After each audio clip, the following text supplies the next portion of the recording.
Ô, Igor. Flávio, tem um dado aí nesse cenário que me parece uma das grandes novidades, que é a aliança entre a China e a Rússia. Uhum. Porque isso não estava dado ao final da Guerra Fria, Sim. isso é bem mais recente, e tem um paradoxo, né, que no passado, quando, ao menos formalmente, tanto a China quanto a Rússia, dentro, na verdade, a União Soviética, né, tinham regimes que se diziam socialistas, a China continua se considerando socialista, a China e a União Soviética eram inimigos. Sim. A China se aliou aos Estados Unidos contra a União Soviética, isso acaba sendo um fator importante de enfraquecimento da União Soviética no cenário da Guerra Fria. Né? Quer dizer, hoje, num outro cenário, a Rússia também formalmente é capitalista, né? A China naquele caminho ambíguo, que você não sabe definir até que ponto é socialista, até que ponto é capitalista, né? Mas pela primeira vez os dois gigantes do continente eurasiano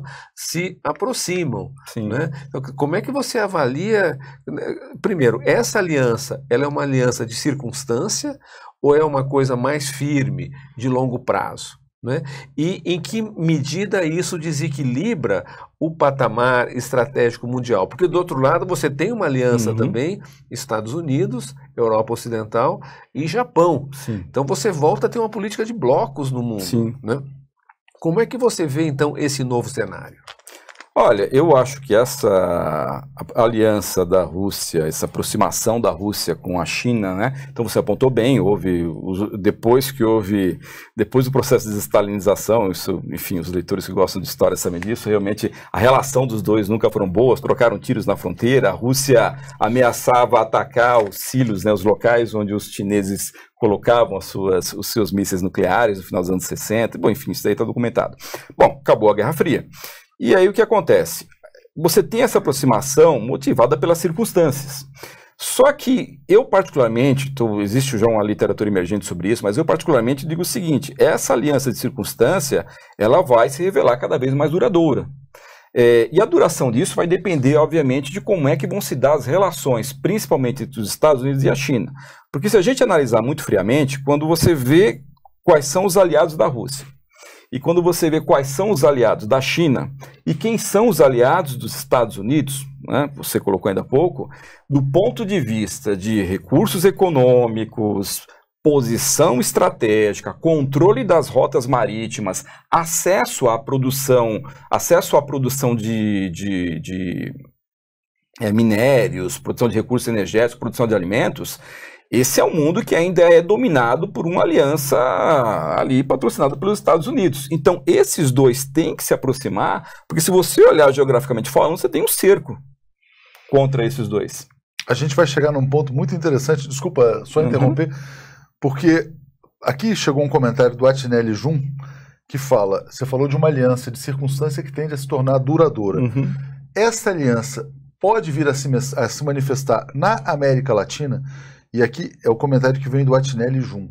Por que eu te pergunto isso? Bom, existe a Venezuela, por exemplo, investiu muito na compra de equipamentos militares da Rússia. O Brasil vem recebendo muitos investimentos da China. Boa parte do setor elétrico brasileiro já é controlado por grupos chineses. E o Brasil, evidentemente, vinha tendo uma orientação alinhada aos BRICS do governo da presidente Dilma Rousseff. Quando vem 2016... que a gente classifica como golpe, não sei se essa é a sua posição também, tem uma guinada de volta aos Estados Unidos. Algumas pessoas passam a dizer que o Brasil volta a ser um quintal. Essa aliança Rússia-China vai desempenhar um papel na América Latina, a seu ver? Olha, só começando a falar, também considero que foi golpe, né?